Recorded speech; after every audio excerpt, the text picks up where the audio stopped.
U.S. Senate race here in Maryland. This is a big one on the Democratic side. The race has just been called for Angela Alsobrooks defeating Congressman David Trone. On the Republican side, former Governor Larry Hogan is your winner. Hogan addressing his supporters in Annapolis just about an hour ago. But tonight, the campaign for Maryland and America's future begins. With your help, we're going to bring our case for strong, proven, effective, and independent leadership directly to the people of Maryland all across this state, from one end of the country to one end of the state to the other. So thank you very, very much. Just 95 days ago, we launched this campaign. And I wasn't looking for a new title. I didn't need a job. But I decided to take on this challenge because I have never been more concerned about the direction of our nation. And there are times in history when we desperately need leaders to step up and put the country first. Well, several House races have already been called. In Maryland's 2nd Congressional District, Johnny Olszewski is your winner in the Democratic primary, seeking to replace retiring Congressman Dutch Ruppersberger. He beats Harry Bundari. And meanwhile, the Republican race has been called for Kim Klacik, setting up a matchup with Olszewski in November. Now the Democratic primary for District 5, incumbent Steny Hoyer advances to the general election.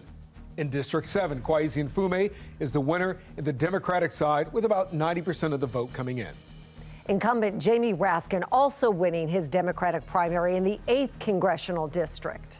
In Maryland's 1st Congressional District, incumbent Andy Harris has won the Republican nomination. The race has not been called yet in Congressional District 1's Democratic primary. Right now, Blaine Miller is in the lead.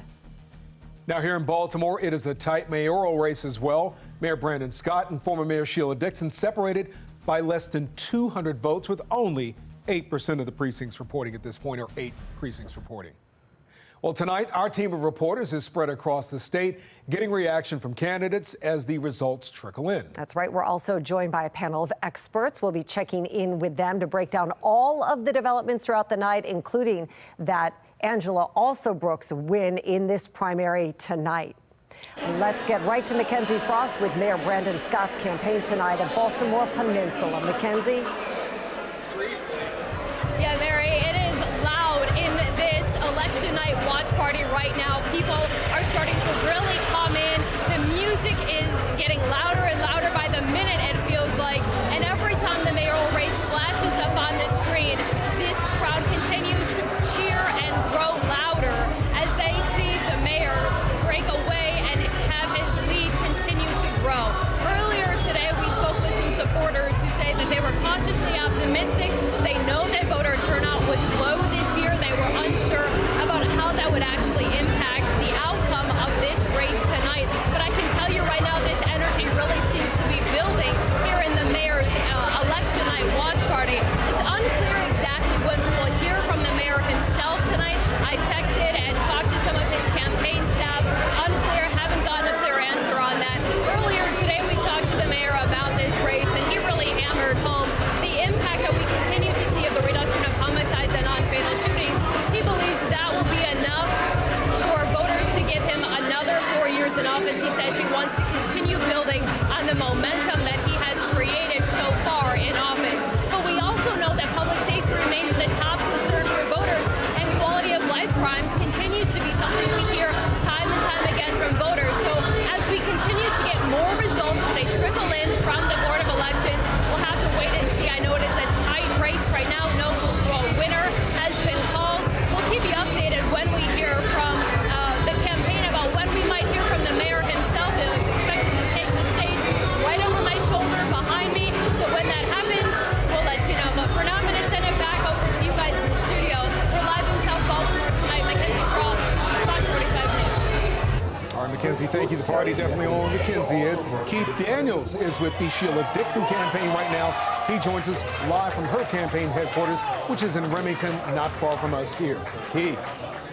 Well, Kai, just before you came to me, I heard some hand claps in the back. I suppose that means that Dixon the numbers have perhaps gone back her way, but that's what the story has been here all night, back and forth between Dixon and Brandon Scott. The mood here, watch and wait. Now, again, it's been back and forth here. They, of course, here in this room are expecting a celebration, a victory in this primary election, but still too close to call.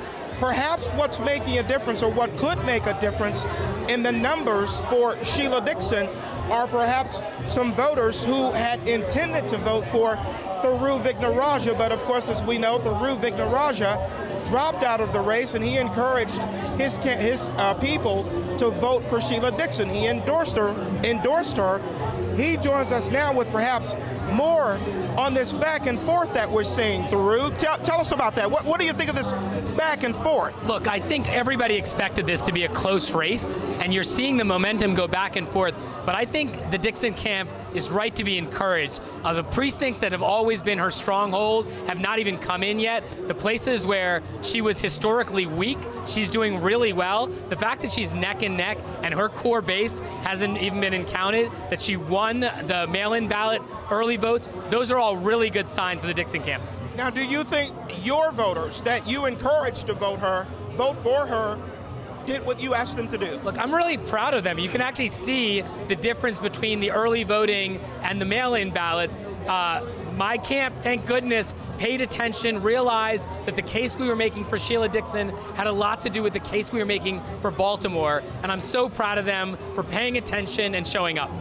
Thank you, Thiru. Appreciate it. Bottom line here at the Dixon camp, the mood, it is optimistic. You see them standing here. They are watching some of the returns come in. It is optimistic. So it is a wait and see, certainly a wait and see circumstance here. Marianne Kai. We're live now in Remington. Keith Daniels, Fox 45 News. Keith, thank you. We'll check back in with you throughout the night. Now let's turn to the statewide races, beginning with the U.S. Senate primary. Angela Alsobrooks has defeated Congressman David Trone on the Democratic side. And she'll now face Larry Hogan in the general election in November after he won the Republican primary earlier tonight. Fox 45's Rebecca Pryor is following the Trone campaign. She joins us live at the Baltimore Museum of Industry. It's got to be a very disappointing night there tonight for David Trone, who spent millions on this race of his own money.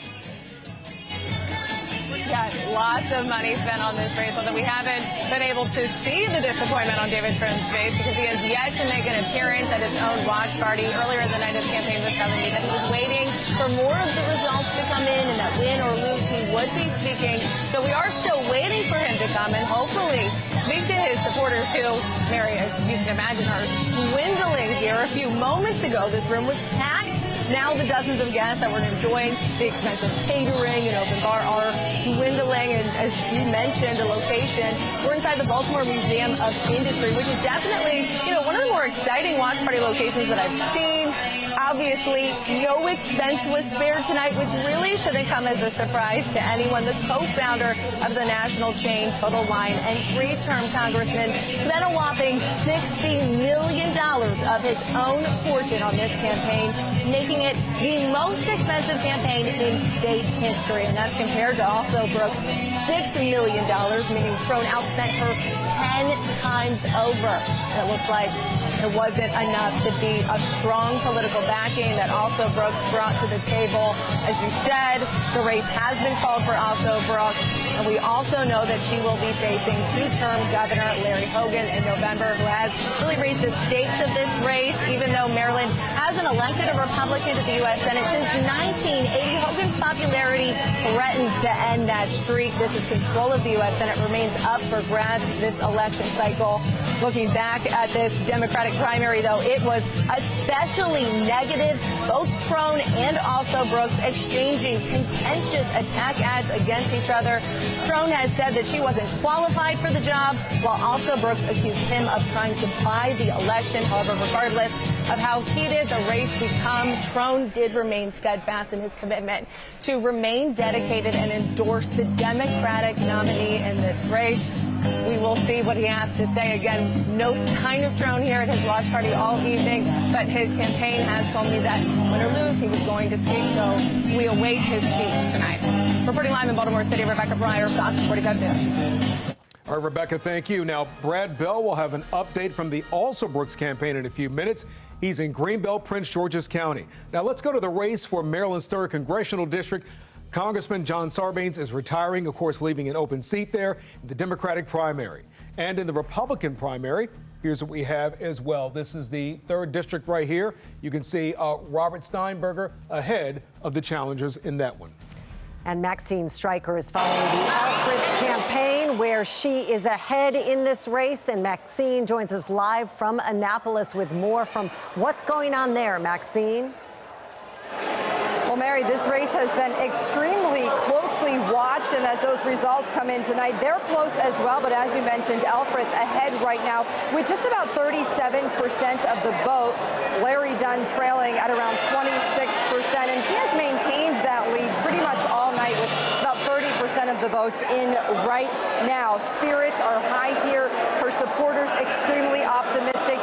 As we spoke with her earlier, she told us she was cautiously optimistic as she followed that election day routine that she does every single election day. Now, we haven't seen from her or heard from her since we've been here in Annapolis this evening, but we do expect to hear from her here soon. Now, the race between Elfreth and Harry Dunn has become extremely high profile.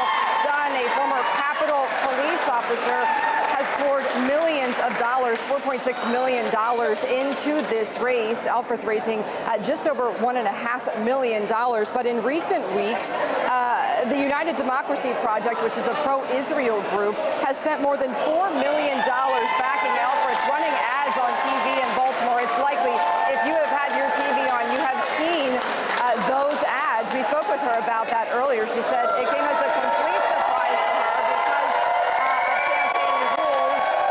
Super PACs are not able to communicate with the candidates, but she was, thankful for that support, and that might have done enough to transform this race and push her over the edge. Again, Elfreth ahead right now in the race with about 37% of the vote.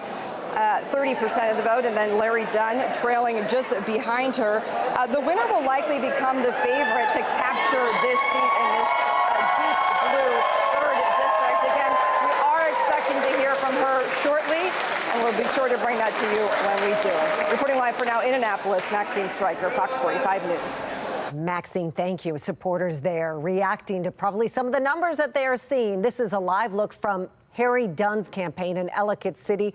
Quiet there as they are also seeing some of these early numbers. We're going to bring you any updates throughout the night. In Maryland's 2nd Congressional District, Dutch Ruppersberger retiring, leaving an open seat, of course, on the Democratic side. We see that Johnny Olszewski has been declared the winner in this race. On the Republican side, here you see Kim Klacik. This will be his Republican challenger, of course, running. Kim Klacik, of course, being declared the winner here against Dave Wallace. Congressman Dutch Ruppersberger, as we said, retiring, paving the way for an open seat in Maryland's 2nd District. We're going to go to Vincent Hill. He's with Olszewski's campaign tonight. They've got to be celebrating there, Vincent. Yeah, well, Mary and Kai, a big party. Initially a watch party, now a victory party, as Johnny O won the Democratic nomination for the 2nd Congressional District by almost 80% of the vote, pretty much a landslide. Now, Olszewski was accompanied by his dad, Johnny Sr., Senator Ben Cardin, and Dutch Ruppersberger, who vacated that seat after announcing his retirement. Olszewski says he's looking towards the general election where he faces off against Republican Kim Klacik in November, but although he says tonight is about the victory, based on what he said tonight, he's already looking towards his future in Washington. I also acknowledge the challenges that lie ahead, from healthcare to housing, from economic empowerment to infrastructure. Our nation faces issues that demand bold and decisive action. And come November, we must elect leaders who are prepared to confront these issues head on. I'm ready. I'm ready to roll up my sleeves and get to work from day one.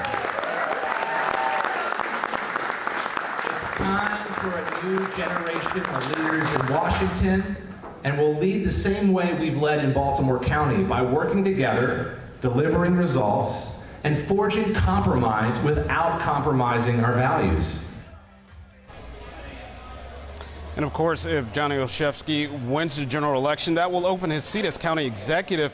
Now, he tells me that he's confident the county council will appoint the right person to carry on in his work.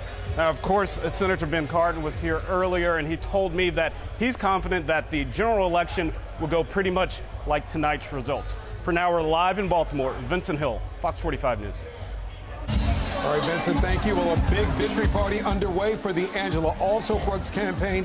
Brad Bell is live in Greenbelt, Prince George's County with the very latest. Brad, what's the mood like there, friend? The mood is ecstatic. They just made the announcement a little while ago that AP had called the race for Angela Alsobrooks. Excuse me. I don't think anybody here expected it to happen this early.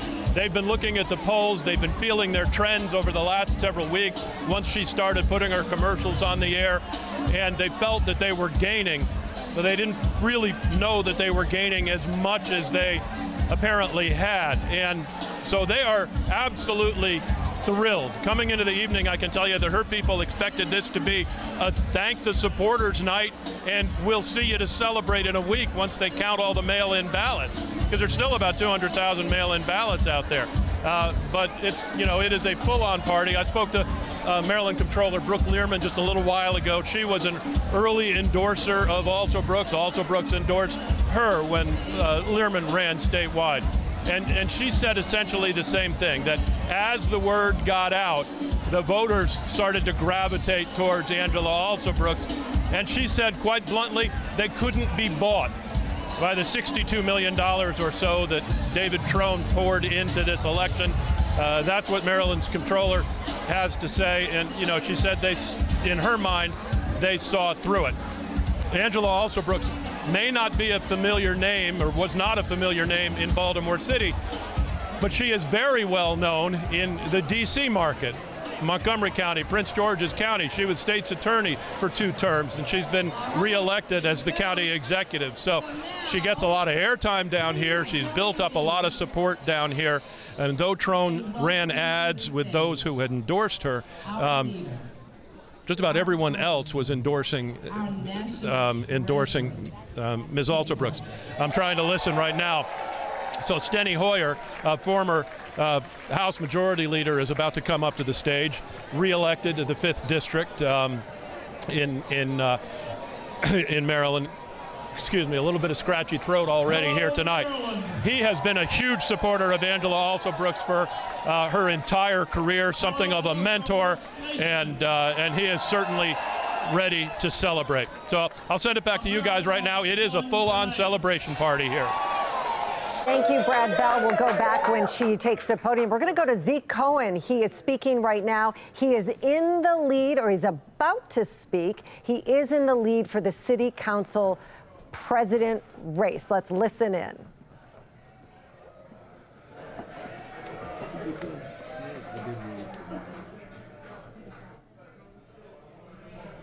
All right.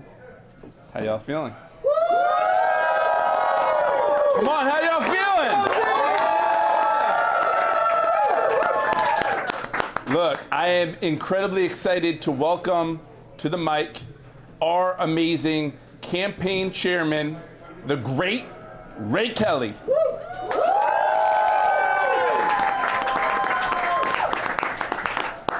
So I didn't feel it when Zeke said it the first time. Let's be for real. How y'all feel? Let's start this night off by just looking around the room right here and starting with this first confirmed victory. Look at the coalition we put together. Absolutely. That's right. Look at the faces in this room. Look at the diversity. That's right. That was the first commitment we made in this campaign, was to bring everybody to the table, make sure that we're reaching in every corner of Baltimore City to make sure people understand that the goal of this campaign was going to be effective governance and actually serve the best interests of every resident of Baltimore City. And right here, I'm looking at it, we did that part. We did that. So we don't really have confirmed numbers, but we have a commanding lead. Hey. It's looking real good. I'm feeling optimistic, but of course I'm Ray Kelly, so I gotta come in and remind everybody that what's gonna happen tonight is we're gonna become city council president. That's right. We're gonna claim that. That's gonna happen, but I'm here to remind you that once we become city council president, then the real work begins. And we're going to get to work. That's right. And we're going to give all the effort, and we're going to give Zeke all the support he needs to make sure that we continue to move this city in the right direction. That's right. I think today people stepped up and they decided that it's time for a change. That's and they wanted change. And they voted for change. And now it's up to us to legislatively change the city and how we actually govern. So I'm looking forward to 4 years with my brother here. No drama, no politics, just listening to people and getting the job done. Fine. That's right.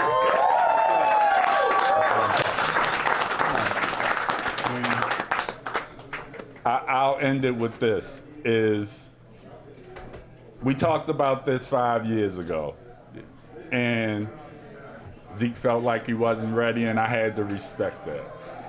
And now I look at all you guys and all the work we put in on this campaign. We kept it clean. We didn't ever go low. We stayed to our ideals, and now I understand why he was. All right, that's the Zeke Cohen campaign for city council president. This is Sarah Elfreth speaking now.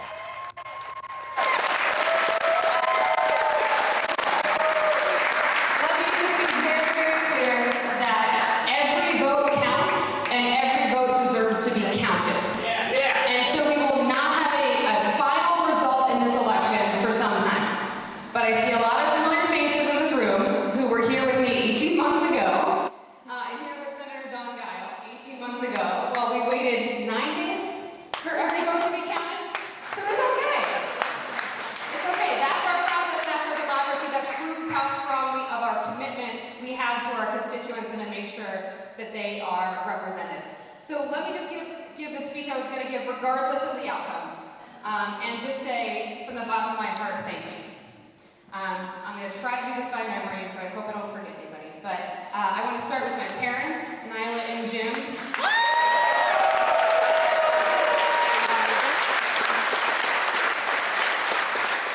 I look at I'm going to cry, so I'm not going to look at you, Mom. But they proved that you can instill values and a work ethic so well that their daughter could one day run for Congress. So thank you, Mom. I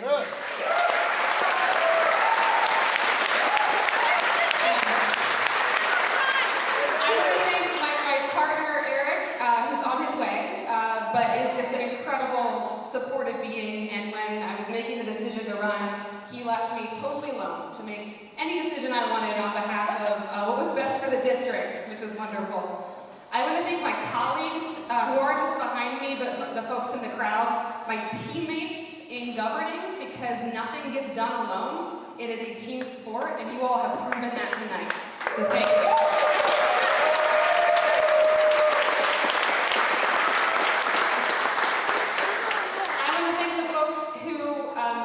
Were with me from the very beginning, 6 years ago when I ran for the state senate. Our educators, our firefighters, I see you.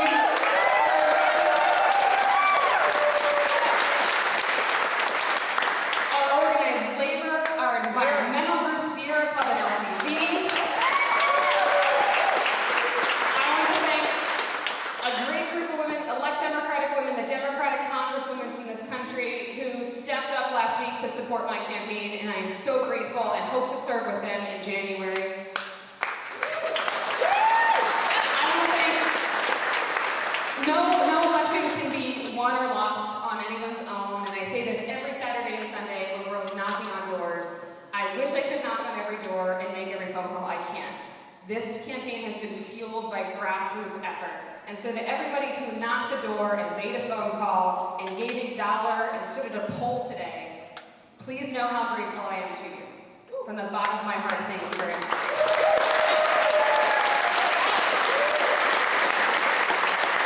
And no candidate is a... All right, that was Sarah Elfreth speaking there. In Baltimore, of course, it is a tight mayoral race taking place. You can see Brandon Scott, 49% right now, Sheila Dixon, 42%, but this is only 48% reporting, so it is really close right now at this time.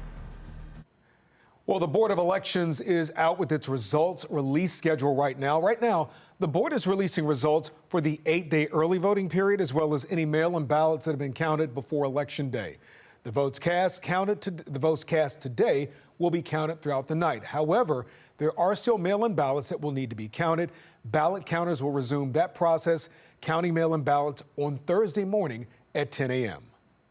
Provisional ballots will be counted starting Wednesday, May 22nd, and results will be certified in 10 days on Friday, May 24th. And looking at those mail-in ballot numbers right now, according to the Board of Elections, nearly 600,000 ballots were mailed out statewide. A little more than half of those ballots have been received back so far, and a little less than 140,000 have been accepted. And that means, as of the last report released at 6 o'clock last night, there are up to 455,000 mail-in ballots left to count statewide. Important to note, some of those will be disqualified. Not all mail-in ballots that were sent out, of course, will be sent back. Now, here in Baltimore City, voter turnout has been low, and we've reported that to you today. Early projections show some 36,000 people voted in person today. Fewer than 14,000 people voted early, and 32,000 people voted by mail. That means only about 29% of Baltimore City voters cast a ballot in this election. Now, in the last mayoral primary in 2020, 50% of voters cast a ballot. That was high. Fox 45 News spoke with Baltimore City Elections Director Armistead Jones about the low turnout. The numbers are not good at all. 30,000 at 6 o'clock, 100 and some plus polling places. Light turnout all day, everywhere pretty much. All right, we are now going to turn to our panel of experts weighing in on the results as they come in. Let's just start at the beginning here with the turnout so far. With the number of mail-in ballots as low as they are in the city, do you think we will know the winner of the mayor's race? Let's start with Reverend Al Hathaway. You know, one of the things that we're seeing is that between those persons that are part of the political class, we're seeing a real disconnection with the electorate, where they're not excited. You're not tapping into their needs, their concerns. When you think in this day, well, just think about it. 60 years ago, we had the Civil Rights Act. And you think that we've always been active in Baltimore City. For some reason now, our political leaders are not connecting with the electorate. That needs to change. Right. Interesting. Doug Gansler, Maryland's former Attorney General for the state of Maryland. And what do you think of what you're seeing tonight? And let's ask you specifically about the Senate race. Angela Alsobrooks declared the winner. Yeah, I don't think it's a surprise to anybody that she won.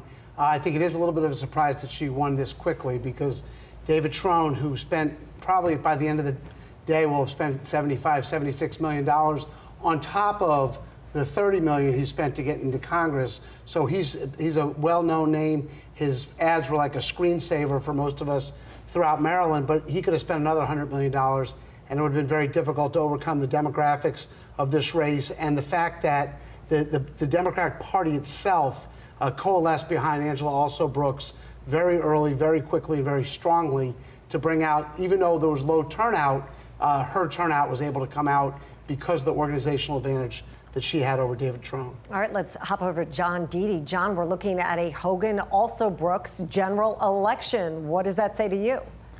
The one thing that jumps out at me right away when I looked at the returns was Hogan won, clearly. But Robin Ficker got 30% of the vote. That is frightening if I was the Hogan campaign, because it reminds me in 2002 when Kathleen Kennedy Townsend won her primary, and she won with 79% of the vote against a guy who barely campaigned and got 21%. Those voters that voted for Fickler, I don't think they're going to vote for Hogan. I think they will vote for the Democrat for spite rather than for party unity, because these are Trump-supporting voters.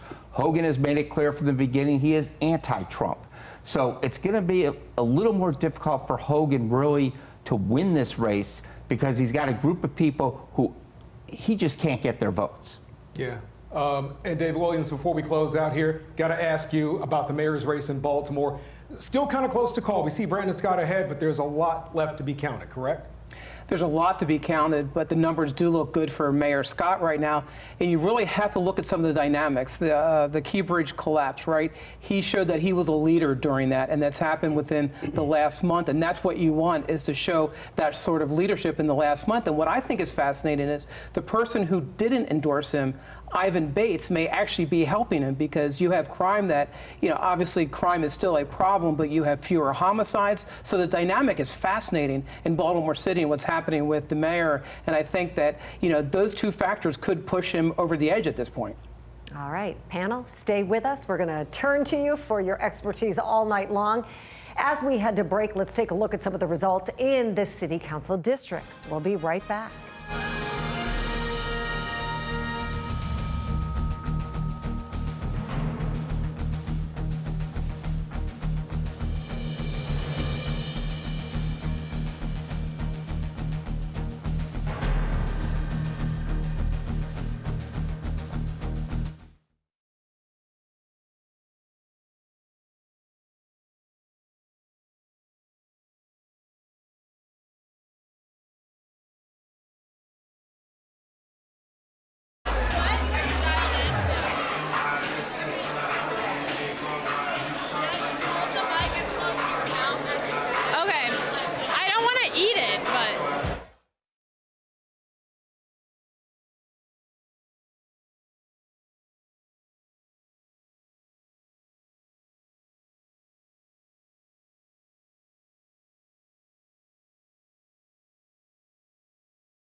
Our primary election coverage rolls on. Polls closed about 2.5 hours ago. That's right. Voters across Baltimore keeping an eye, of course, on the mayoral race.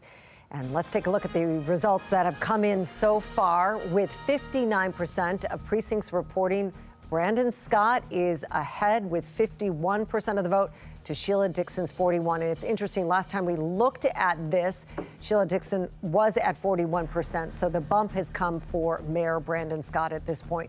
Lots of ballots still to be counted. This race may not be decided tonight. We'll keep watching it and keep showing you those numbers. Let's check in with Mackenzie Frost. She's with Mayor Scott's campaign tonight at the Baltimore Peninsula. Mackenzie.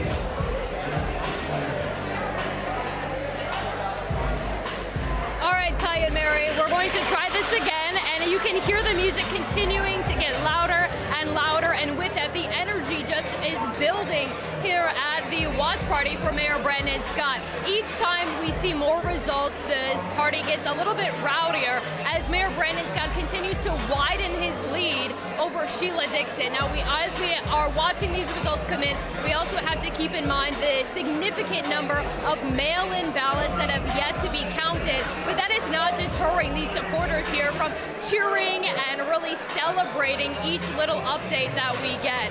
Now, earlier today, Mayor Brandon Scott was going around to various polling locations trying to make his final pitch to voters, and when we talked to him, he really hammered the decline in homicides and non-fatal shootings that Baltimore City is seeing year over year. But we also questioned him about the rise in some of these quality of life crimes like auto thefts and burglaries and robberies. That is something that the mayor says he will continue to prioritize if voters give him 4 more years. He believes that he has given this city enough to support him for another term in office, but we'll have to wait and see what happens. I can tell you that walking around, there are several other elected leaders who are here tonight. I have seen some council members as well as the city administrator, Faith Leach.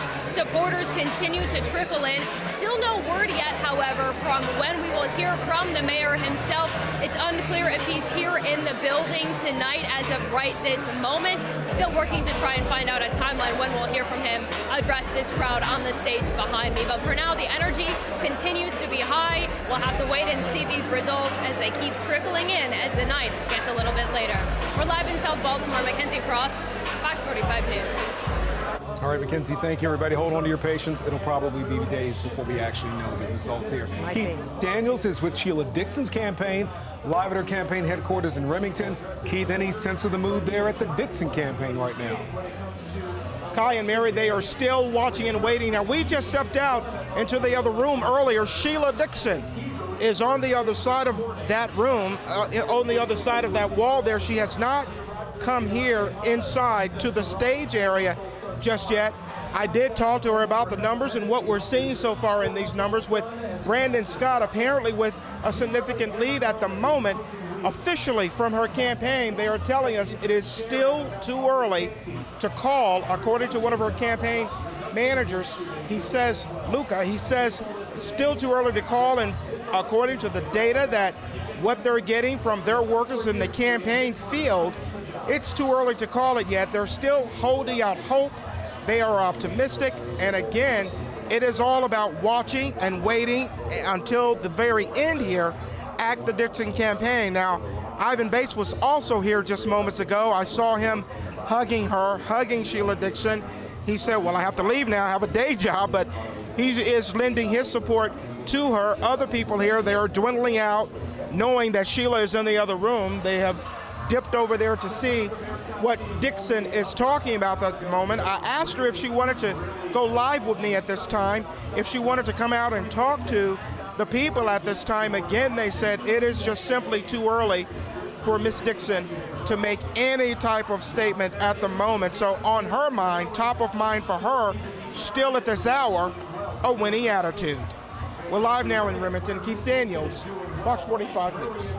All right, Keith, thank you. We're going to take a look at those numbers that have come in the Baltimore mayoral race, with 59% of the precincts reporting. We have 51% for Mayor Scott, 41% for Sheila Dixon. We looked at this before it refreshed, and Dixon had 41%. The mayor got a bump up at this point. Let's go back to our panel of experts. John Dede, you called sort of who you thought would lead in this race earlier today. I saw it on X, I guess, that you thought that Mayor Scott would be strong. And what I'm looking at right now is it's about 59, let's call it 60% of the vote. She's down 5,000 votes with 40% to go. So she's going to have to make up a lot of ground. Now, we don't know yet where some of these votes got counted, but right now, it's getting late early for her campaign. I know people have talked about, you know, it may take a few days. It may not be days, it may be hours before we really have an idea. And I would say if this gets to about 70% with the same type of steady numbers coming in, I would say it could be a situation where concession time is going to come up. Interesting. Reverend Hathaway, this discussion has come up. Mary and I were talking about this before. A lot of people are saying Baltimore is doing a little bit better today, talking about the murder rate being down. But the reality is, and Sheila Dixon just pointed this out, across the city, with some 11,000 cars stolen last year and other issues going on, people don't feel like the city is moving in the right direction. Whoever is elected, what is that person going to have to do? Because right now, people are really dissatisfied with government and feel that government's ineffective in many instances. And that's one of those instances. Kyle, let me just say to you that everybody knew that Brandon Scott had 35,000 votes in his pocket. When you talk about a voting population that's going to be somewhere in the neighborhood of maybe 70, 73, 74,000, that's really a big hill for Sheila to climb. But what I will say to you that the next mayor is going to have to look at efficiency in government. Government has to be very responsive when people call. Government's got to come back. They got to be responsive.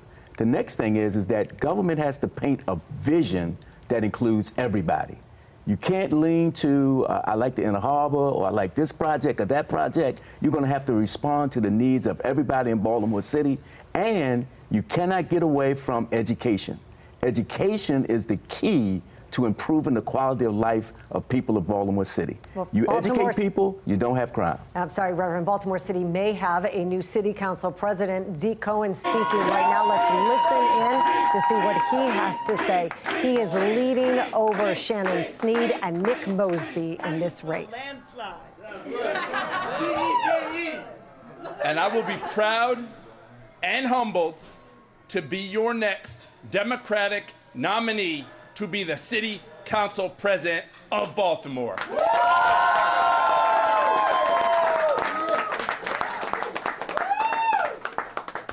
A lot of people made this moment happen, and I have to thank a very special number of folks. I want to begin by thanking our host tonight, Casey Jenkins, for his incredible hospitality. Darker Than Blue has the best jazz brunch in all of North America. You should come on Sundays. Casey, know this, when I become city council president, great black-owned businesses like Darker Than Blue will not be left behind.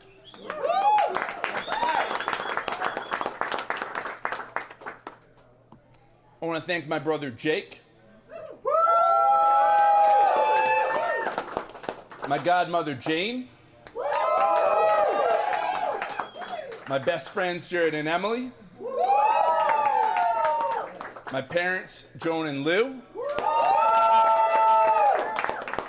and I want to thank you for deciding to not murder me when I was an obnoxious teenager. Thank you. You're welcome. I need to give a huge, huge thank you to my brilliant, beautiful wife, Rena.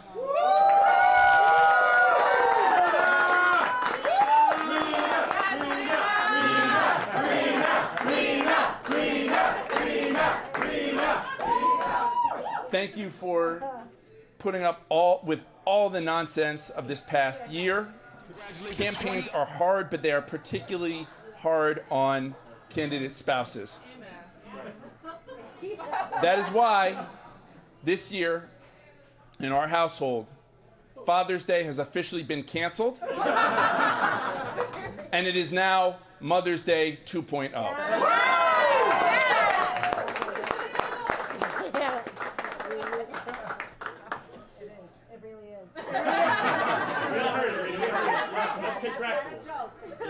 I mean, victory in the city council president's race. We're going to go back to our panel there. You know what? It just strikes me, Kai, probably the same as you, that at one point we had this power couple, Nick and Marilyn Mosby, and they are now gone from local politics and the landscape of politics. Just wanted to see if any of you wanted to react to that, to Zeke's win, and also that Nick Mosby finished, as it looks like right now, with votes still coming in third place. So we should give some credit to Shannon Sneed, who ran a good campaign, and she had lots of ads on the air as well, so she had some funding. Yeah, this was an absolute power couple, right? Nick and Marilyn Mosby, they had Baltimore City at their hands. And, you know, in a matter of years, look what's happened. You know, March 23rd is not going to be a good day for Marilyn Mosby, and tonight is a bad day for Nick Mosby. And what I find fascinating about this is that Zeke Cohen, in the past, he's talked about the Board of Estimates and reshaping and reforming and redoing the Board of Estimates. And I think as a taxpayer advocate, that's where some of the biggest weaknesses are when it comes to government efficiency. And the Reverend alluded to this earlier, that there's going to be more government efficiency needed from the mayor, but also from the city council president. So I am fascinated to see what Zeke does with the Board of Estimates, and really just transparency on the Board of Estimates. And hopefully we can see some reforms on the Board of Estimates and for taxpayers. Doug Gansler, you're the former state attorney general for Maryland. You ran for governor for Baltimore City, which has a shortage of, what is it, Mary, 600 to 700 police officers. Exactly. 11,000 cars stolen last year, and we're still really high this year. Many people don't feel safe. And I'm sorry, that's not trite. If you go out and talk with people, Mary lives in the city, it's something people are consistently saying. What would you do immediately, from your eye, how would you advise the next mayor and the city state's attorney and the sheriff on public safety in Baltimore? What 2 or 3 things would you do immediately? Well, there hasn't been a comprehensive strategy so far. They've been looking at what programs we're going to put here, what curfews we're going to do there. There hasn't been a sort of move toward true community prosecution, community policing, really going after the guns, taking gun crimes. When a convicted felon is in possession of a gun, that case should go to federal court. That hasn't happened. We have to make sure that the judges that are appointed actually want to bring down crime. There's been a lot of focus in the last year in the legislature on juvenile crime, and that's essential. But we have to really worry about the adult crime and guns in particular. So they've been playing with the homicide numbers a year in, a year out in Baltimore. But I think that the question is the answer, which is the perception of crime is still very, very much there. People are afraid to come down to the city still. That hurts businesses, that hurts people wanting to come back to work. That really needs to be addressed. And everybody has to kind of come together, starting with the governor, starting with the mayor. The federal counterparts have to get together and really address the issue in a comprehensive way. And we'll see how some of the support comes out from some of the federal races that are happening. We're going to listen to David Trone and a concession speech on tap. Let's listen in. So unfortunately, we did not get the result that we had hoped for. But that said, we must continue to move forward. We've got to move forward as a party. I called my opponent. We had a chat. I conceded, wished her best of luck, offered our support, and I need all of you to come together to support the Democratic Party so we can hold this U.S. Senate. We have got to hold the Senate. We cannot let the party of Trump take our Senate. And we've also got to go out and take back the United States House, don't we? And we need to make Hakeem Jeffries our next speaker. Here's a candidate for mayor, Sheila Dixon, speaking at Federal Hill. Number of precincts in West Baltimore, which is a strong part for me, are not in. And so we're not giving up. We're going to bed tonight. We're going to wake up tomorrow and see what the new numbers are, and then Thursday. But we're going to continue to move forward until the final counts are in. But I didn't want to hold people up here tonight. I really wanted to just thank you. I can't begin to tell you what it means to me for you believing in the Dixon team, for believing in me, for believing in Baltimore, and for believing that we have a great city with great people in the city. And all of you, each one of you who are here and those who are not here, who've been a part of this effort, I am so grateful and appreciative. You cannot begin to know how deeply I feel for the love that you have shown me in the city of Baltimore and the changes that we know that need to take place here. So those who want to stay and party, help yourself. those who have kids that need to get them home to get to bed. But again, so it's not over. I'm not throwing in the towel because we still have to move forward to victory.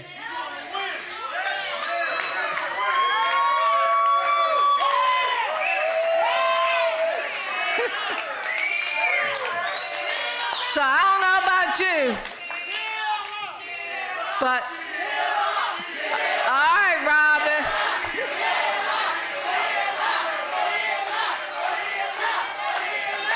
All I know is from the very beginning, I made it clear that it was in God's hand and the voters' hands. And that is what I believe in. It's the Spirit of God. And so whatever happens, I know that we're all going to continue to be engaged and involved in this city. So the fight is not over. Let's continue to move forward and see what happens when we wake up in the morning. Thank you. All right, you know Sheila Dixon gets up early and works out. Mackenzie trusted that. Out so like a beast. And you know what? She's being practical there. She's saying they're not going to know tonight. A very kind thing Even for her though to do. I think she's probably surprised at the margin right now, how wide it is. I just checked the numbers. She's still at 41% of the vote, with Mayor Scott at 51% of the vote. We're going to go back to our panelists while we wait for Angela Alsobrooks to take the podium and give her acceptance speech after we just heard from David Trone conceding. He spent $61 million. Let's talk about that race, gentlemen. And and before we do that, we're going to go to Nick Mosby. He is conceding the race. Let's listen in. Baltimore, born and raised here in the city of Baltimore.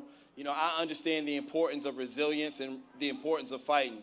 The one thing my mother used to always tell me is, Nick, I don't care if you win or you lose in a fight. All I care is that you put all into that fight. And what I can say is, not for myself individually, but collectively, this team of staff and this team of volunteers, that's exactly what we've done. Now, we would love to be here celebrating tonight, counting this victory as being over, but the numbers are still being tallied. So we're going to allow the experts to do what the experts do as the numbers come in all throughout the city, and we're going to continue to be hopeful. You know, as a little boy, all I wanted to do was serve the city of Baltimore. And the reality is, I feel so blessed that I've been able to do that for so long. When you look at my record as a city councilman, or my record in Annapolis saving the Preakness, or even my record as city council president, I am truly blessed, but more importantly, humbled that the citizens of Baltimore provided me with an amazing opportunity to serve them and continue to serve them. And tomorrow we're going to wake up, we're going to continue to serve them, but more importantly, we're going to allow the experts to do what the experts do and count the numbers. And I just wanted to bring everybody out and say thank you. Thank you for all that you mean to me. Thank you that you've meant to my little girls. Thank you to all that you've meant to my family and all of my supporters and all of the community. And with that, we're going to continue to have a little fun. We're going to continue to watch these numbers and see where we go from there. So thank you so much, everybody, for coming out tonight. City Council. That's Baltimore City Council President Nick Mosby, not quite conceding, but realizing it's a huge gulf that he probably will not overcome here. Sarah Elfreth, of course, declaring victory here in the House District 3rd seat for that nomination. 36% of the vote by Harry Dunn, the Capitol Police officer who was there the day the riots happened in 2021, with 25%. And that is the Republican side who is finished up ahead on those in that race. All right, Maxine Stryker is following the Elfreth campaign right now. She joins us live in Annapolis. Maxine? And Kai, you just went over those numbers, so I won't do that again, but she did declare victory here just moments ago with 36% of the vote over former Capitol Police officer Harry Dunn. So spirits are very high as her watch party is winding down here tonight in Annapolis. That race between Elfreth and Harry Dunn very closely watched. Dunn spending more than $4 million on his campaign, Elfreth spending $1.5 million, and that proving to be enough to put her over the edge. In her speech just moments ago, she exclaimed, "We are now one step closer to getting a woman in that congressional seat, thanking all of her supporters, the firefighters, educators, environmental groups here in support of her tonight, but reminding everybody that the general election is now just 175 days away and that it's time to put in work as we head towards that, hoping that this seat in the 3rd district, which is very blue, remains that way as we near the general election tonight. Again, Elfreth declaring victory, spirits high here tonight for her. In Annapolis, Maxine Stryker, Fox 45 News. Maxine, thank you. Another big victory party getting underway for Angela Alsobrooks, who's won this primary. Brad Bell, we're going to go back to him. He's live with a campaign in Greenbelt. We are waiting for Alsobrooks to take the stage.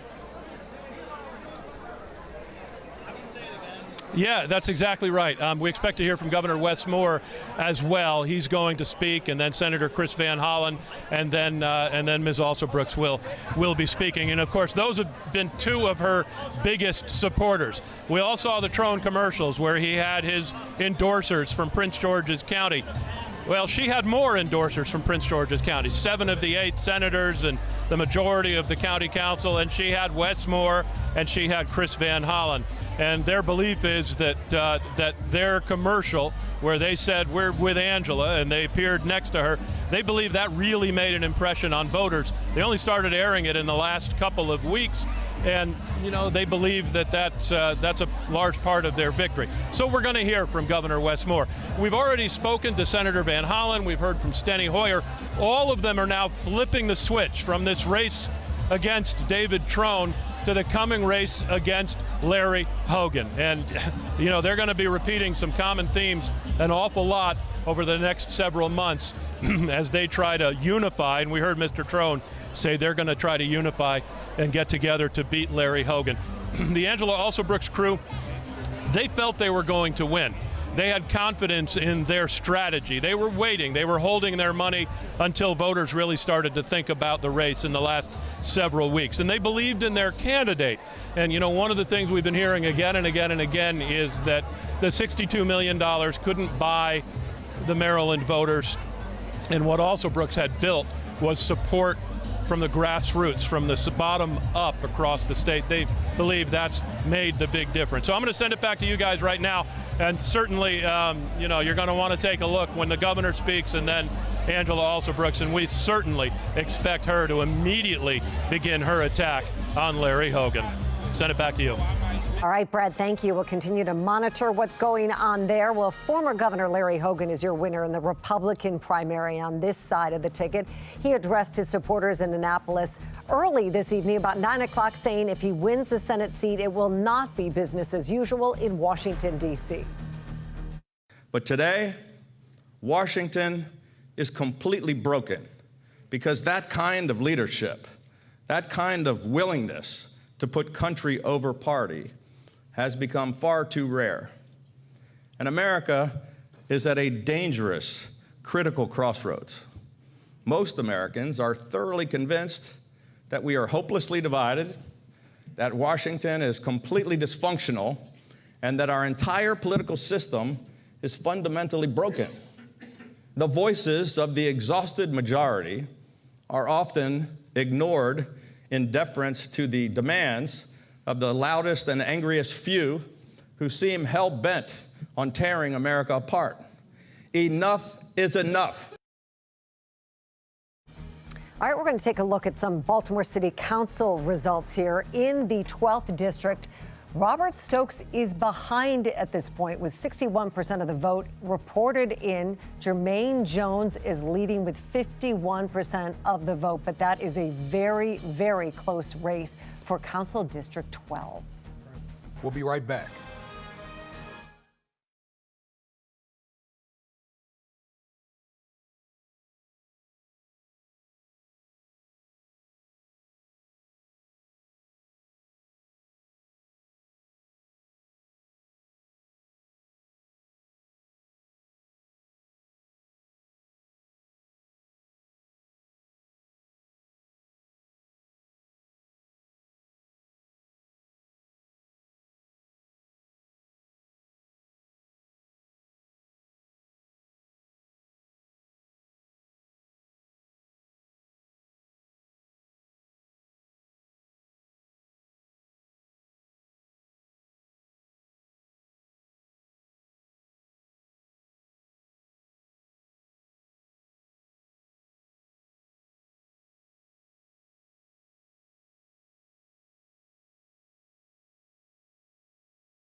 Thank you for staying with Fox 45. I'm Kai Jackson. And I'm Mary Bubala. It is primary night all across Maryland. Polls closed about 3 hours ago. And we're keeping an eye on several races as results still come in, of course. That's right. In the race for U.S. Senate on the Democratic side, we have Angela Alsobrooks as the declared winner in this race over David Trone, who spent $61 million of his own money on this race.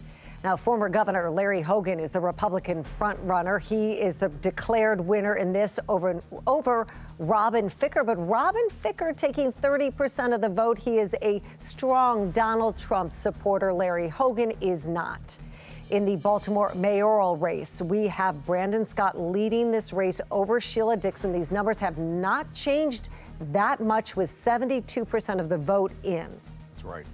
Now, our team of reporters, of course, spread out across the state, getting reaction from the candidates tonight. Let's go right to Mackenzie Frost with Mayor Brandon Scott's campaign tonight at the Baltimore Peninsula. Mackenzie. Yeah, Mary and Kai, you can hear the music again. It's just getting louder and louder every time I talk to you guys. And I'm told that we are expecting to hear from the mayor and some of his supporters any moment now. You can see some of them are gathered over by this stage. We haven't seen the mayor here yet tonight at this watch party, but more people and more supporters are starting to come in, and the energy continues to build as more results continue to come in from the Board of Elections. We know that this is going to be a very tight race. There are thousands of mail-in ballots that have yet to be counted and won't be counted until canvassing resumes on All right, Mackenzie, Thursday. thank you. We're going to Governor Wes Moore speaking in Greenbelt, Prince George's County for the Angela Alsobrooks campaign. She's been declared the winner of the Democratic primary for the U.S. Senate. All the workers, the campaign who put this thing together and make it happen. Can we give a shout out to our team here at Martin's, who've done an amazing job making tonight happen. And listen, guys, we're just getting started. We're just getting started, because tonight we celebrate, tomorrow we get to work. Because we understand the victory is not tonight. Right? Listen, I'm an old Army guy, I know something. We know the difference between battles and wars. All right? Tonight, we won the battle. Tomorrow, we wage the war.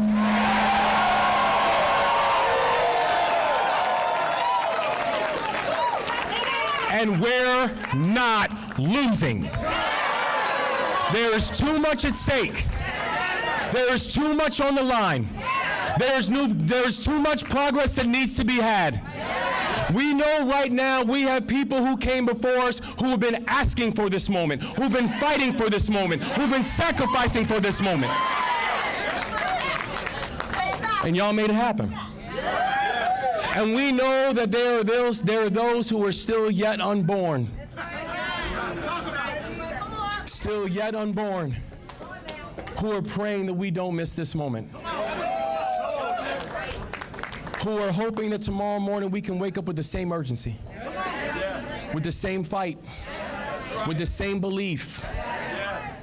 And for all those people who say it's not time, for all those people who said we need to wait our time, for all those people who say the state's not ready, for all those people who question whether or not we can win in November,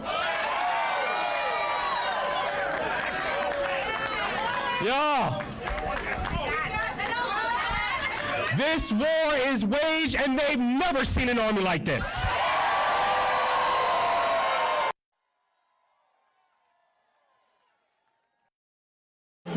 All right, we're going to go to Rebecca Pryor right now. Rebecca Pryor.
We've got to move forward as a party. I called my opponent.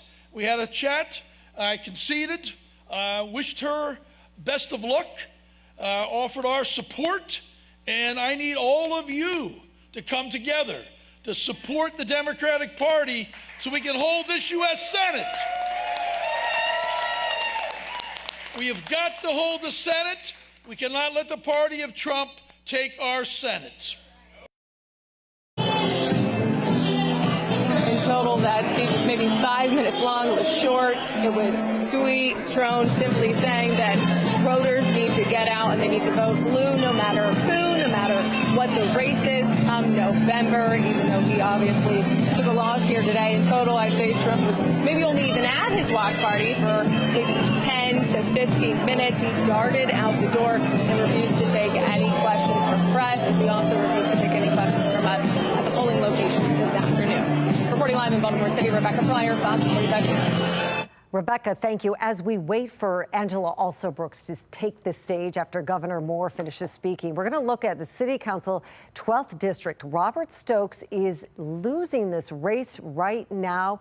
We're going to go back to our panel, and I want to talk with Reverend Hathaway. You know the challenger in that, Jermaine Jones. Tell me what you think is why we are seeing this in this race, why Stokes is not winning this. Jermaine Jones is a union organizer. He understands the retail politics. He understands how to knock on doors. He understands how to engage with citizens. He is a resident of that district. This is not his first time that he's run for office. He ran before for a state delegate. And so he has perfected the customer, the resident. He understands their needs. He understands their interests. I will say that I think that Mr. Stokes didn't work as hard as he should have worked. I think he took some things for granted. He didn't realize that Jermaine Jones is a force that is coming. When you think about Jermaine Jones, you've got to realize that labor union support was key. That labor union understanding of organizing, that one-on-one, that relational equity, he knows it well. I know it well because I worked with him very closely, and we did some amazing things together. Jermaine Jones is going to be an excellent city council member if he, in fact, is elected. Interesting, Reverend Hathaway. John Deedy, the governor is introducing Angela Alsobrooks in Prince George's County down in Greenbelt as she celebrates winning the Democratic nomination for U.S. Senate. So what's the plan of attack for Democrats? How are they going to fight former Governor Hogan, who is very popular in this state? I think it's going to come down to really abortion rights and control of the United States Senate. And the one advantage Democrats have is there's going to be a measure on the ballot this fall codifying abortion rights into the state constitution. That's only going to drive turnout more. Angela Alsobrooks is pro-choice. Governor Hogan, former Governor Hogan, is pro-life. So I think they're going to use those type of wedge issues, which can be very effective in politics, to basically help drive the turnout. Also, you have a presidential election year in a blue state like Maryland. So having those factors, they're going to play very well into the Alsobrooks campaign. You know, at the start of the night, Governor Hogan, when he was introduced, played the Rocky theme. Completely appropriate because he is definitely going to be the underdog in this race. All right, let's pivot over to Doug Gansler. Doug, let's talk a little bit about the mayoral race. Were you surprised to see Sheila Dixon come out and say to her supporters, hey, we're going to hold tight for right now. We're going to wake up tomorrow and then see what the numbers say? And what do you think that means? Well, I think, look, she said it herself. This is her last race. She's gotten a little longer in the tooth like we all have. And I think she's entitled to have every vote count. People have died for that right. And more voters are voting by mail with every election. So maybe she's hoping the numbers change. I don't think they will. I just would like to comment, though, on the Senate race and what was just said about Governor Hogan. I sat here, and Kai recalled this, and told you at the last election night that Angela Alsobrooks was going to win this race because of her what happened with Westmore at the time. I think that Governor Hogan is going to be a prohibitive favorite in this race. I just think his night tonight, he's the biggest winner of the night. I think he was the biggest winner of the night because he wanted to run against Angela Alsobrooks and not David Trone's money. But secondly, he actually did the exact opposite. During his remarks tonight, he said, when I was governor for 8 years, I never touched women's reproductive rights. And for all you women in the audience, you should know that I'm not going to touch women's reproductive rights and your right to choose. He keeps that message going with it couples that with the fact that he was over 80% favorable as a rating because he just kind of comes across as the average Joe and very candid and so forth. He's going to be incredibly difficult to beat. And the last comment I would make on that is the fact that there was a number of voters for Robin Ficker. In a primary on the Republican side in particular, the MAGA voters come out in a higher proportion. So in the general election, I think he's going to be very, very difficult. Interesting. Doug Gansler, good comments indeed. Gentlemen, all of you, thank you. We're going to go right now to Mackenzie Frost, who's at the Brandon Scott campaign. And Mackenzie, what's happening there? That people are anxiously awaiting to hear from the mayor. You can see the crowd is now on this stage behind me. We're waiting for the mayor to arrive and speak to this crowd. They are anxiously waiting to hear from him every single time we see the results flash up on the screen. They cheer and they celebrate, so we'll have to wait and see what the mayor himself says. But really, this race has come down to whether Baltimore City likes the direction Mayor Scott is taking the city and what he has accomplished over the last 4 years, or if they want to go with Sheila Dixon, who believes that there are so many different city services. Campaign where she is claiming victory tonight in this race. Let's take that full. Sorry, Mackenzie. Begin by thanking the captain of Team Maryland, Governor Wes Moore. Can we give it up again for Governor Wes Moore? And then to say to Senator Van Hollen, thank you so very much. Can we give it up for Senator Van Hollen? And then to all of the other tremendous leaders all around this state who believed in us. You have been tremendous partners. To all of my friends in elective service who are here tonight, thank you so very much to each and every one of you. I am so grateful. I had an opportunity to speak with Congressman Trone. I thank him so much for his call. I want you to know that we are united in our focus to keep the Senate blue, and I am so grateful to have his support. I'd like to also recognize, before I go any further, two of the best people I've ever known in my life, my incredible parents, James and Patricia Alsobrooks. Thank them so very much, who raised me with deep faith, profound love, and the belief that there was a place for me. And I want Marylanders to know that on this campaign, there's a place for you too. And I'd like to give a special shout out also to my sister, Kim. She's the best big sister in the world. I recommend you don't go anywhere without Kim. And then you all have all heard all about her. I'd like to give a shout out to my daughter, Alexandra, who is my North Star. She is the reason that I ran for public office. I have a very deeply held belief that my daughter and all of our children deserve to live and to grow in safe and supportive communities. And she just finished her freshman year in college. And I'm so proud of her. I'm proud of the opportunity to represent Maryland, but I have to tell you, I am prouder still to be Alex's mother. And then I'd have to thank, there are three other people that I really must thank before I go any further. It is Lottie Dottie and everybody. Lottie Dottie and everybody. And really, I just want to say thank you so sincerely to every single one of you who have welcomed me in your living rooms. You have welcomed me in your backyards. You have had me at your dinner tables. You have believed. And I thank you so much. And together, tonight, we have made history. We have made history, and we have done so while overcoming steep odds.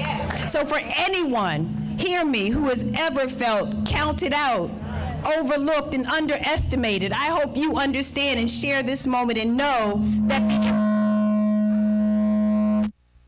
I hope you know that the impossible is still possible. How many of you know the impossible is still possible?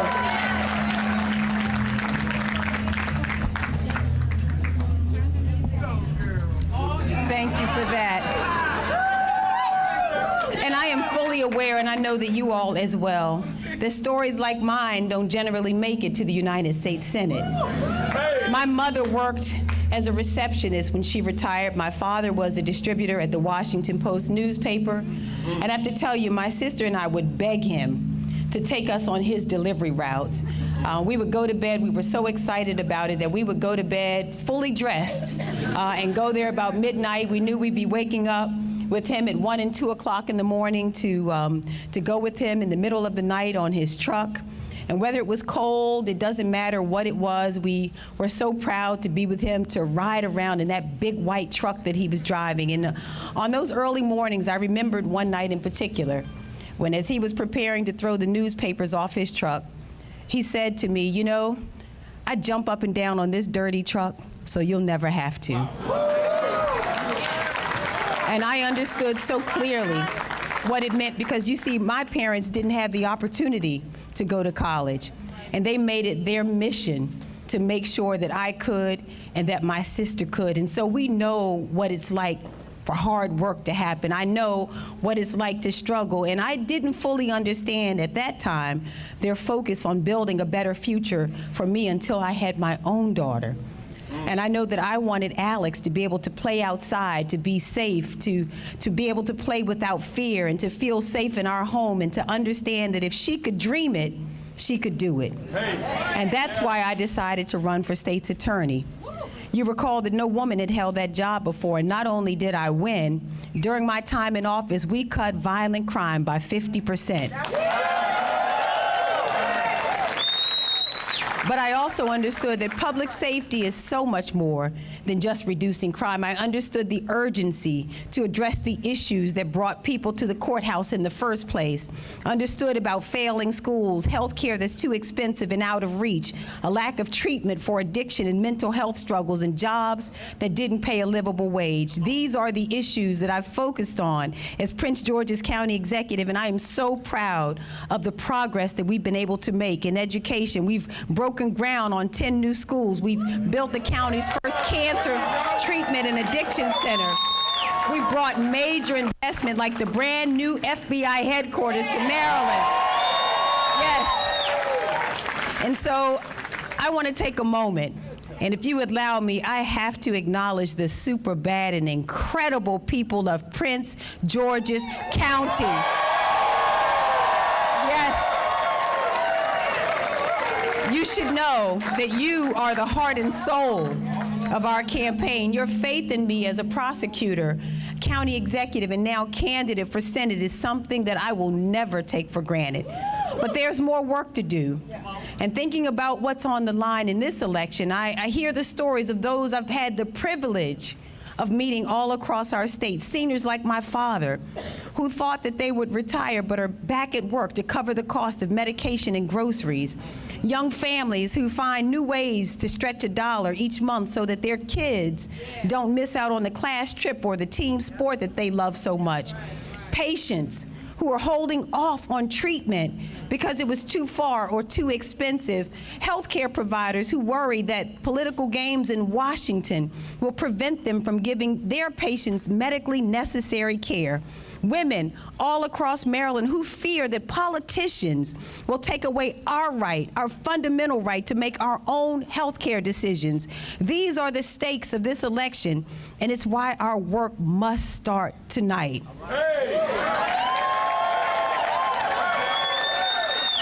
Yes.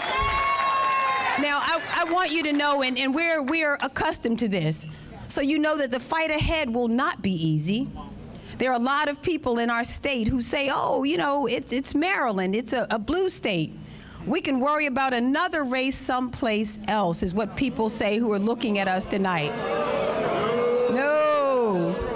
What we know is that Maryland has been a blue state, but it will only stay a blue state if we put in the work.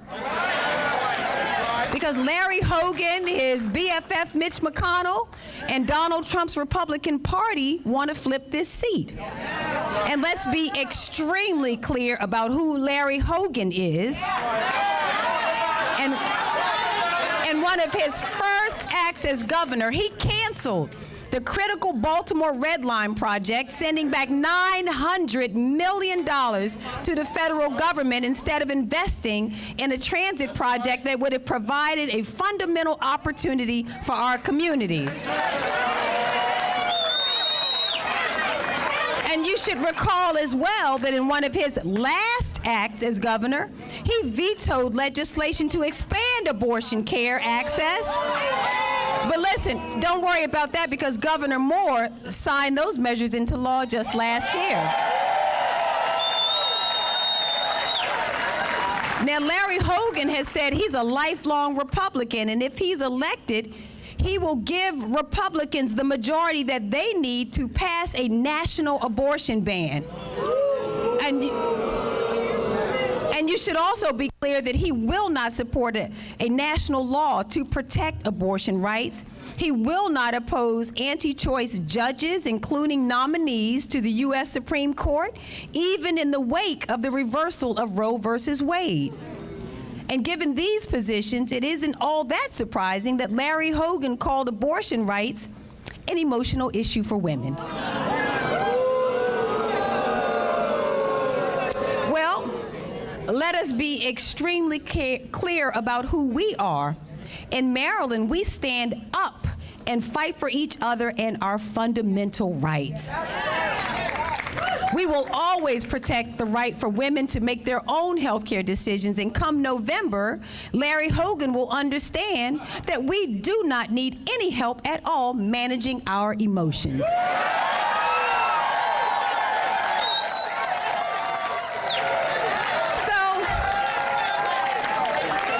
So we know now that we have a lot of work to do, but Scripture promises us that those who wait on the Lord shall renew their strength.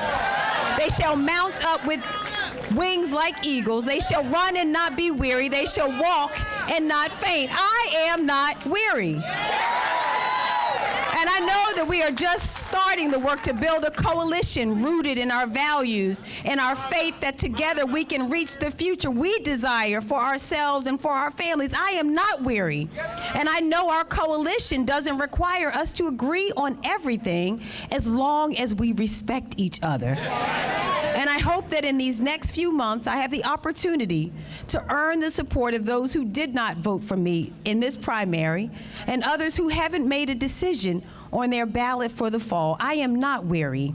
And I'm grateful to the family, friends, leaders, and all the super bad, incredible volunteers who renewed my strength so often in the last few months and will do so again in the months to come. These are some to all those who volunteered. Many who are in this room tonight with these green shirts on, you all are a mighty army. A mighty, mighty army, a mighty army. Tireless, committed, faithful, courageous. I thank you so much. And so, Maryland, we are not weary. And I'm Angela Alsobrooks. I'm a proud daughter, I'm a mother, I'm a Marylander with it. And with your support, I'm going to be your next United States Senator. Now let's get to work. Thank you so much, Maryland. Love all of you. God bless you. Thank you so much.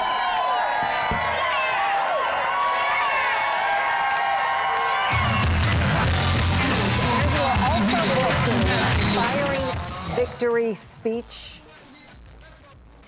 That's right. And now in Greenbelt, Prince George's County. And now we're going to go to Keith Daniels, who has been at the Sheila Dixon campaign. He joins us live from her campaign headquarters, and she basically told her folks they could go home for the night as they realize votes are still being counted. Right, Keith? That's right, Kai. The room is clearing out now. Again, like you said, Sheila Dixon, she came out, she spoke to her crowd, and still there was a feeling of optimism here. She did not give a concession speech. Let's listen to what she had to say. I'll talk to her momentarily, very quickly, before she walked out of the room. Let's hear her. So what you just spoke to us, it did not sound like a concession speech. What did we hear? It's not a concession speech. What you heard was that I wanted to thank the many people that have been a part of this campaign from the very beginning and who believe in me and believe in the city of Baltimore and their love for this city. And the fact that there are precincts from West Baltimore that haven't come in, and there are 14,000 mail-in ballots that haven't been counted. And so, for me, the race is too close to concede. Now, you said you're going to go home I like that part. I like that part, what you said about going home, wake up, go over that for us again. I said, I'm going home. I'm going to get some rest tonight and get up tomorrow and work out at the gym and continue to build on, looking at the results. Where's the optimism coming from, Mayor? The optimism is coming from people that have reached out to me. People have supported me and voted for me, and the strong support that I have in this city is very evident, based on the number of votes that I've gotten during this election and based on the number of people who have stopped me, who I don't even know, who said that they love me. I mean, how can you not be? Bottom line for you at this moment, the race is not over. The race is not over. And that was, of course, former Mayor Sheila Dixon, hoping to be reelected. Again, the area cleared out here. Crews are clearing the room. But for Sheila Dixon and her campaign, the race is not over. Well, live now in Remington, Keith Daniels, Fox 45 News. Hi, Keith, thank you. And I just checked the numbers from the Board of Elections, pretty much the same, Kai. 41% for Sheila Dixon, 51% for Mayor Scott right now. John Dede, I want to ask you, we talked to you earlier today and yesterday. You said you thought Mayor Scott would do well in this race based on homicides going down and other things that he's accomplished. Yes, and I think part of the thing is when I think about this race is it was perception reality, the feeling that things were getting better. I think another factor that played a huge role was the situation regarding the collapse of the Key Bridge. The mayor got a chance to be mayor. Seen on national television, seen concerned about the situation. Also, when some outside conservative activists started to refer to him as a DEI mayor. That was, I think, a tipping point because it was an insulting term, first of all. But the other thing is, I could call my brother no good, but an outsider can't call him no good. And I think when he defended Baltimore's honor as far as these type of criticisms, people said, you know what, I may disagree with him, but he's defending our honor as far as some of the outside criticisms. And I think that was an important moment when he did that to really enunciate very clearly how basically he was staying Baltimore and Maryland strong.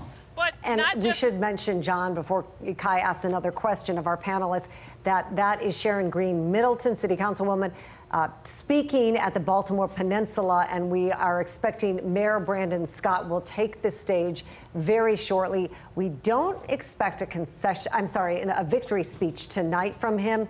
We expect somewhat the same of what we heard from Mayor Dixon. Again, the numbers are close, but not as close as what a lot of people thought. Mosby. Yeah, interesting indeed.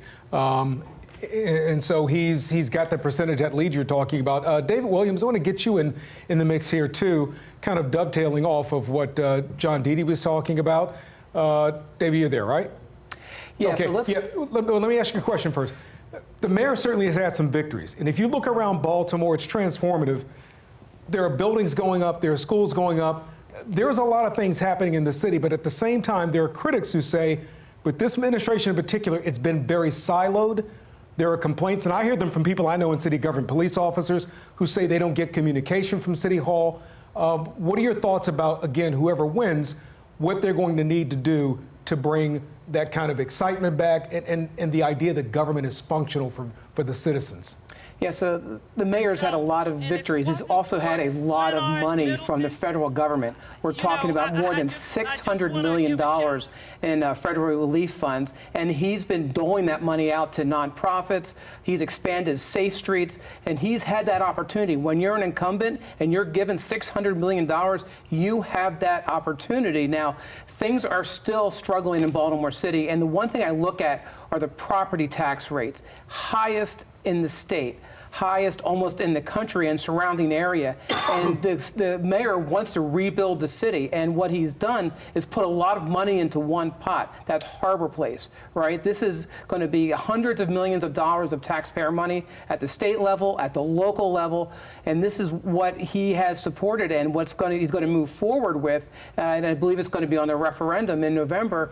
And again, he gets to spend taxpayer money. And get this was federal money. So he's not taking money from Baltimore City residents necessarily for the Baltimore City budget. This is from the federal government. So it's good to be an incumbent. It's good to have a blank check. And I guess it was last week he had a ribbon cutting for a pool at a recreation center. And you can't buy that kind of media when you're building something for the people of Baltimore with taxpayer money. It's not even his money. Well, David, well said, because the AP has called this race for Mayor Brandon Scott. It just came in. Mayor Brandon Scott has been declared the winner of the Baltimore City mayoral race. Let's ask Reverend Al Hathaway as we wait for Mayor Brandon Scott to take the podium at the Baltimore Peninsula. We're going to keep a close eye on that. But if you could, Reverend Hathaway, are you surprised that it went this fast tonight, that we know the results? No, I'm not. Again, when I mentioned to you that Mayor Scott had 30,000 votes in his pocket, when the vote turnout is less than 75,000 people, it's almost his race. He won it. But I would say that one of the things that people are encouraged by Mayor Scott is that you're right, John Dede, that collapse and his response to that key bridge, you've seen the potential for leadership that he demonstrated. He connected himself with the federal team. He connected himself with the governor. He got invited to the president's event there at White House. You saw him growing, and I think people are saying, allow him time to grow. One of the things we got term limits. So now he's only going to have 8 years as mayor with this incoming term. So what will he do in 8 years? I think he needs to articulate that. And I think if in fact he is the winner. And maybe we'll do that right now. Reverend Hathaway, here is Brandon Scott, the projected winner of Baltimore's hotly contested mayoral race. Let's listen in. Good evening, Baltimore. I say good evening, Baltimore. There might be some votes left to be counted, but I think it's safe to say that we're destined for a second term.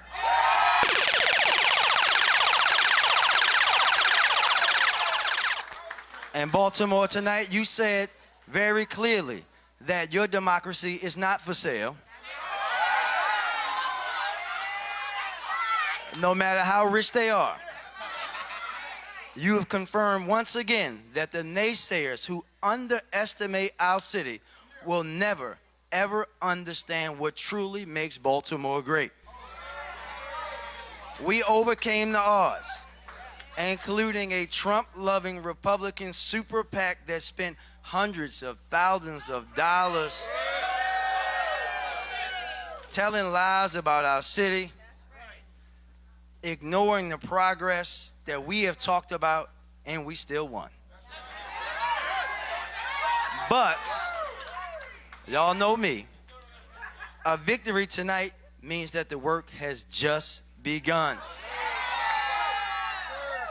Winning is not just a triumph, but a challenge to go further, to be better, and do more for Baltimore. It's a mandate to double down and work harder for this great city and each and every one of you. Winning a race like this is a pact with this city that we will see this through and accomplish our goal on turning the page once and forever on the corrupt, failed, broken policies of the past.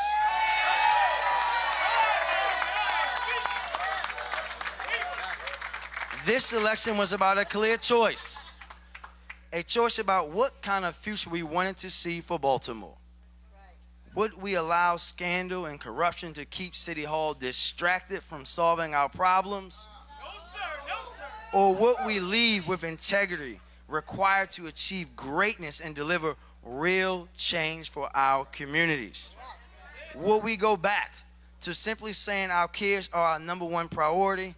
Or will we continue to actually show them that we care by making historic investments into their education, building them new rec centers instead of closing them,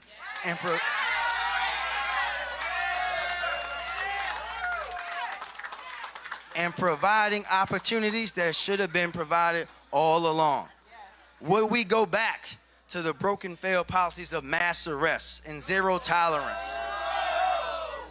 Or would we stay the course on effective violence reduction strategy that works with our communities instead of terrorizing them? Will we continue to allow the decades of disinvestment to leave our communities behind, or will we act with a bold vision that centers equity at the heart of how our government functions, so that Baltimore becomes a place where everyone can succeed and that no community is left behind? The results tonight show that Baltimore's choice is to keep moving forward, and I am honored by the trust being placed in me to continue in this fight. I want to extend my thanks to former Mayor Dixon for her passion for the city, for her years of service, and for her commitment to our residents, and for a very, very hard-fought race. But now it's time to turn the page.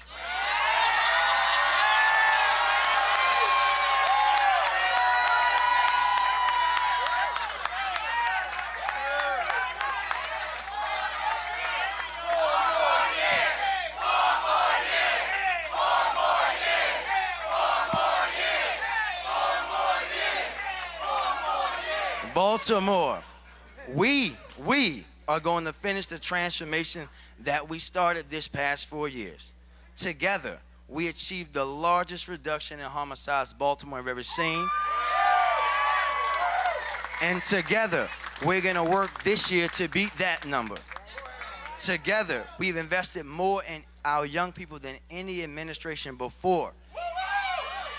And we're going to continue. And together, we kickstarted an unprecedented amount of equitable community development that is making real impact in neighborhoods across Baltimore. In this race, we brought that record to Baltimore residents and made our case to let us finish what we started. Let us see the fight through and set the stage for Baltimore's renaissance to truly take hold. Yes. The wisdom of Baltimoreans won out, and because of that, I am blessed to have another term to serve as your mayor.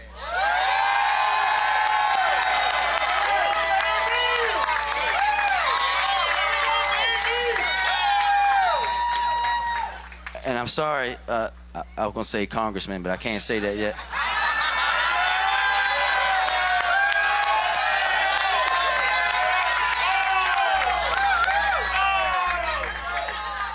And I'm sorry, Mr. Executive, but I have to say this. The wisdom of Baltimoreans proved that they know better about Baltimore than Baltimore County residents. I have always been here to serve. I want to keep putting every ounce of energy I have toward helping build this city into the best version of ourselves. I love this work because I love this city, but most importantly, I love its people. And that will never falter. I love you too. We're going to keep doing the work. We're going to continue to reduce violence the right way, prioritizing our kids and not balancing our budget on their backs. We're going to keep making sure that Baltimore is a place for all people, not just the wealthy, well-connected few. I want to thank each and every person in this room for being a part of this movement. Thank you for believing in our vision. Thank you for having hope and optimism about our city. And thank you for striving every single day, often against insurmountable odds, to make things better for all of us. Thank you to all of you.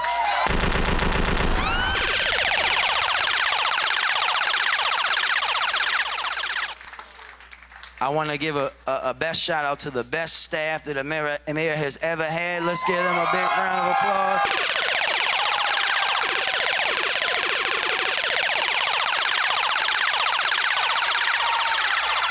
And now that I've done that, y'all still got to go to work tomorrow. BOE is at 9 a.m. I want to thank all of my elected colleagues, Council Vice President Sharon Green Middleton.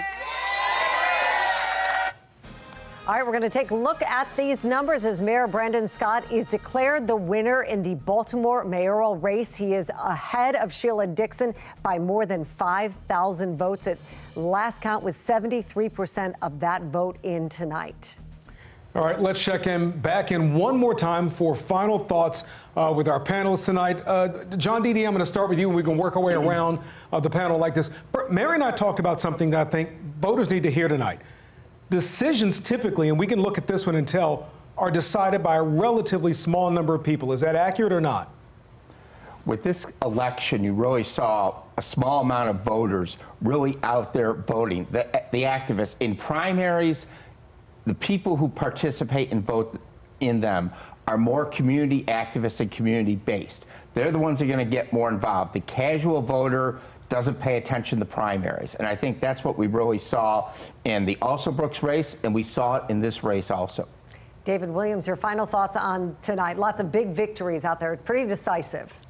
Very decisive, and let's talk about polling. People were going in tonight looking at these races, whether it was Alsobrooks and Trone or the mayor's race, thinking these weren't going to be called for days. Here we are before midnight, and these races have been called. So I think, again, we have to reevaluate the polling and what really happens on Election Day. And I find it kind of energizing that we have polls, but people are going to decide. I mean, look what happened with Alsobrooks. No one thought that that was going to be called so early. And, of course, the mayor's race. So, again, polling, I think, has failed the people.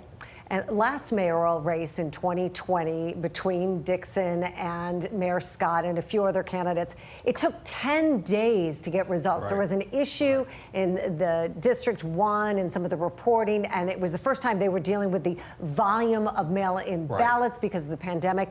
Yeah. Reverend Hathaway, your reaction from what you've seen tonight in terms of the efficiency of this election, especially for Baltimore City?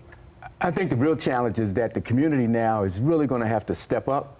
When you think about the cast of citywide elected persons we have, Mayor Brandon Scott, Zeke Cohen, Ivan Bates, Sam Kagan, Bill Henry, that's an amazing slate of candidates and of government officials. But it's going to be important that 72% sees that they can get involved and get engaged if we're going to really move this city forward. And Doug Gansler, the former Governor Hogan, of course, who won his primary tonight, has talked often about going to Washington if he wins in November and doing something different. The reality is, and many say, when you get to Washington, you have to declare a major. And so House Speaker Mike Johnson aside, is it even practical to think that Governor Hogan, if he won, let's say he beat Mrs. Alsobrooks, could go there and do something different? Don't you pay a penalty by going to Washington trying to do something different, especially as a senator? You do and you don't. I mean, if you look at sort of Mitt Romney in his legacy right now, he kind of carved his own path in the Republican Party. He took on Trump, and he just stayed true to his values and true to his morals and ethics. And, I think at the end of the day, right now there's this whole Trump thing going on with MAGA in the Republican Party. I think that's personality driven, not philosophically driven. So when Trump's finally gone, I think the Larry Hogans and the Ronald Reagans and the George Bush part of the Republican Party will reemerge as it did, say, in the post-Tea Party era. And I think the Democrats, are going to have a big fight here in Maryland. We have a massive, I say we, I'm obviously a Democrat, we have a massive voter registration advantage, but and an organizational advantage.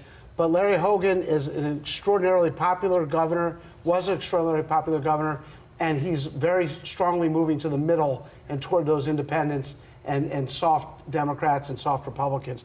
And I think the MAGA Republicans will hold their nose and vote for him. So it's going to be a tough race going forward. We'll see what happens. All right. I just want to thank our panel, Doug Gansler, Reverend Hathaway, David Williams, and John Deedy. Thank you so much for coming in tonight, spending your night with us, and giving us your expertise on this big primary night in Maryland. That's right. Indeed. All right, let's check in with our Mackenzie Foss one more time at the Baltimore Peninsula, a celebratory night for the Brandon Scott campaign, Mackenzie, and typically whoever wins the primary generally has gone on to win the general election in the fall. Your thoughts on what you heard the mayor say tonight? Well, Mary and Kai, you just heard the mayor there really talk about his vision for the city moving forward. The energy here is through the roof after listening to his essentially a victory speech here after the Associated Press called this race, declaring the mayor had won this Democratic primary. The mayor outlined his vision moving forward, saying he wants to continue building on the progress that he believes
McKenzie, thank you in a very loud room there. That's all for our primary election coverage tonight.